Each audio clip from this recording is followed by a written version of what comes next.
Now, we invite you into two rooms. All the girls go to your board. Sassy. Oh, here's one more circle. All ready with Sassy. And now we'll Rocky. And Rocky wins. What do you say about the Jerry? You guys this time? Oh, I want to race. Oh, you want to race your lady? Are you sure about that? This is the goal. It's the winner. That is the race. So, under race each of you, remember guys, both of you have 1 point. So, girls, let's cheer on for Sassy to win this time. We'll be doing this again. This time, our winners. Ready, set, go! Come on, Sassy. Here's what you want. First three. Double one with Sassy. And then one for Rocky. Double one something. Sassy, we have to race this time. Come on, Sassy.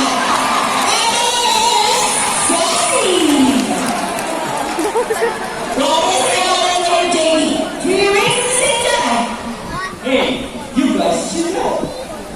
No, we didn't cheat. Sassy is not great. Well, so it's true. That goes for the boys. I don't know so Rocky and Sassy with their Jimmy and Baby Jerry. Bye. Sassy and Rocky. At the Mama Fabi, it is because they are the second largest next to the Alice Macos. Go Sassy.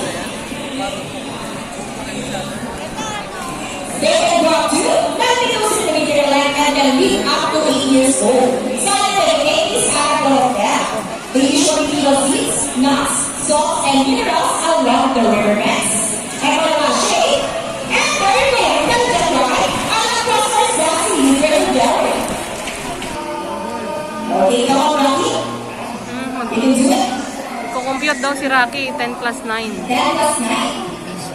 And ready is the first number correct. How about the second number? Okay, off the second number, Rocky. No, Rocky loves numbers. 10 plus 9 equals... And ready is the number 9. So, 10 plus 9 is equal to 19. We're going to get the hand of Rocky. You can hear Rocky. Okay. So, this time, I need an adult volunteer. We 500. Bobby fights over and he gets the money and fights back and everybody will donate the money out of the ball. Now, before we go, I have a question for you. Did you know that money ocean park is supposed to rest instead of the birds? No? Well, now we know that you're going to do it on our way and we are very grateful so much. You can invite your sister and enjoy the rest of the show.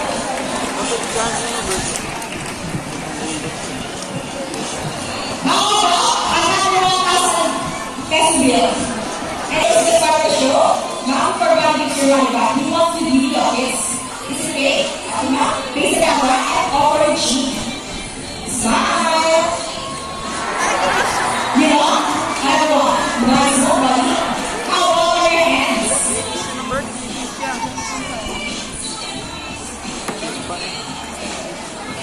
And there is your body. And also our body and body. Ladies and gentlemen, we have seen our colorful and intelligent parrots. We would like to show you what other species could here in Manila Ocean Park. Particularly also known as rockers, not that feed by other animals. That they have scientifically known as cellular scorpions. One of the other species were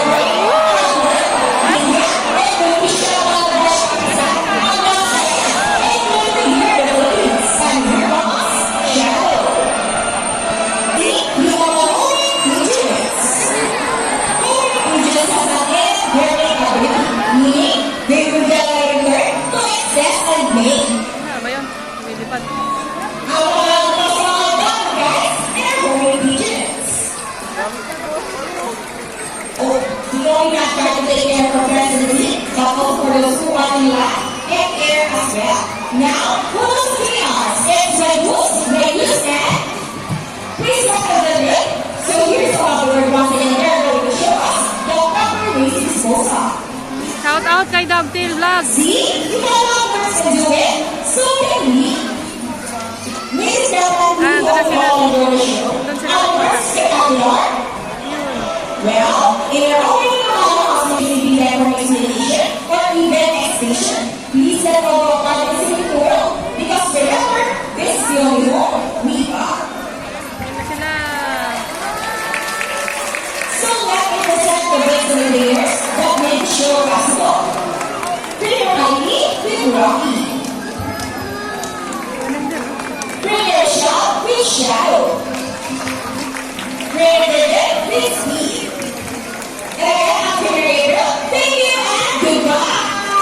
Bye! Now guys, please remain on your seat because we still have a Zilani show. Babayan sila.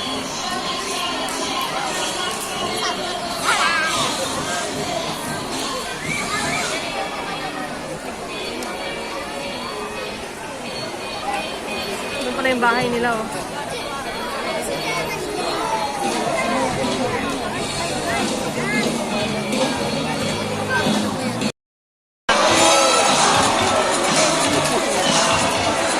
Yan, nagpa-slide na.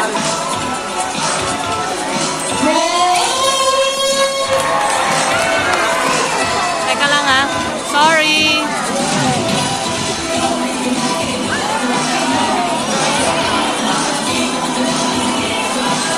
Sana.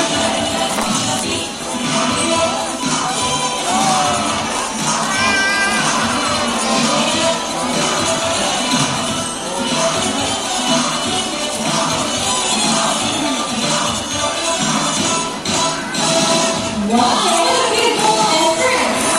Ha? By the way, I'm Trainer Maggie, and I would like you to meet my friends together with your trainers one at a time. On your left side is the only male South American sea lion that we have here. And according to his trainer, he is the handsome one. Wow, confident. Her name is Vincent, together with trainer JP. Say hi! Hi! And the other side is one of the oldest female South American sea lion that we have here. Nakadila pa And ito. according to her trainer, she is the sexiest. Pretty shy girl. Her name is Sandra, together with trainer Jerry. Say hi! Now let's continue. So guys, do you have any idea where you're going to fit or better to the marine mammals? Any idea? Do they have feathers? Well, let's ask them. Hey guys, do you have feathers? Well, the answer is no. It's actually because of their front flippers, which are shaped like a bird's wing. See those? The front flippers may also be translated as wing-footed, since their flippers look somewhat like wings. In fact, they appear to be flying underwater as they swing from place to place, right guys? And did you know? We often mistaken the seal because they look very much alike, but some differences between a seal and a sea lion is the fact that they have bigger front flippers. And because their front flippers, something smooth cannot do. As a result, they can walk upright while on land. And as a final demonstration, one more round of golf for our sea friends. And you know what, guys? They have this long and flexible neck. How flexible? Well, check this out. So flexible, right? Now, round of golf for our sea friends. And as you can see, their body is covered with a thin coat of short coarse hair, and their whiskers of the sea lion's sexual crush. They contain nerve fiber, which makes them sensitive. Nice line. Hey! Yes, this is the Nakadila yung isa. vibration, or the vibration from draining the water. There are small slender hairs, give them a good sense of hearing, both up and below the water surface. Sea lions and other animals can see both above and underwater. They have a keen eyesight, but no color vision. In the wet, they have the water close to shores, long with new titles, and mobile purpose for rocky beaches. They all have excellent ground mobility, which can easily scale. Rocket, let's check this out. Show strong front flippers. Vincent, the handsome one. Sea lions are generally cruised around the 11 miles per hour, using the road movements of their front flippers, while their back flippers are stretched out behind their bodies, functioning as well as fork steering. And that is their normal swim. Nice and easy. Thank you so much, Vincent and Junior Baby. But when she's there is skating from brothers, making a team of rest of 2 runs on up to 1 miles per hour. Wow, that's so fast. And then go get Sandra. Wow, nice slide. And another one, she turns it. Here's an interesting story of CI. Did you know that the US Navy has trained a few of them to take part of their special operation? Yeah, that's right. They will throw the prep for up to 20 minutes, and they can dive hundreds of feet. Abilities that even the best Navy diver would be in this song. And since they cannot detect the reader underwater, they're called unrecognizable underwater mice. Alright guys, are you ready? We're there soon. Now let's march. Ready? 1, 2, 3, 4, 1, 2, 6. This time, could you please join us tonight in a salute? In a count of 3, everybody please salute and let's take this one now. People are ready. Come on guys, I can hear you. Oh, you're ready. Now I go. 1, 2, 3, salute everybody. Wow, thank you so much. Well, sea lions are also used to search and recover effects from the water. Okay? So there's your first bag. The rings, go ahead and get the rings. And they go! Oh, no, sea lion bag. Excellent work, guys. And another one, they got you for there. Okay. So here's what's next. The ball. Now you need to get the ball. It's ready. Ball back. Steady. Perfect. Almost there. Steady. Oh, perfect. Oh, no, see that red. Okay, you got everything. The ball, the ring, the ball. Now let's move on. Okay, let's wait for them.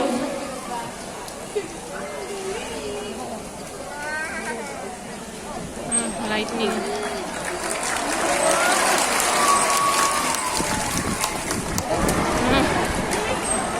You know, guys, here at Manila Ocean Park, we have 5 South American sea lions consisting of 4 female. Hey, trainer Derek, what is someone stopping you? What does she want? Fish, okay, give your song. May I continue? As I was saying, here at Manila Ocean Park, we have 5 South Americans. Hey, trainer Derek, someone's stopping you again. Maybe she wants to say something. Okay, come on, come trainer Derek. And what to say? We are not yet done, right? There's one more missing out there. Are you sure about that, Sandra? Okay, let's ask Vincent. What is there one more? No more? Okay, I think I would ask the audience to be there. Hey, yes, is there one more missing out there? Are you sure? Oh no, you make Vincent so sad. Dapat kayo. Hey, Sandra, what the hell is that?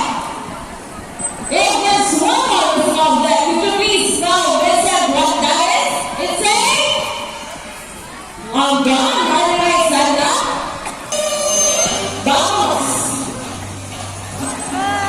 Let's find that missing organ.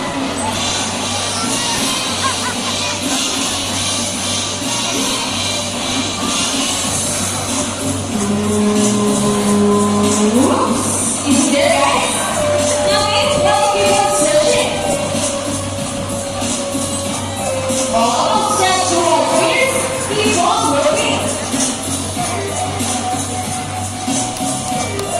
Ready?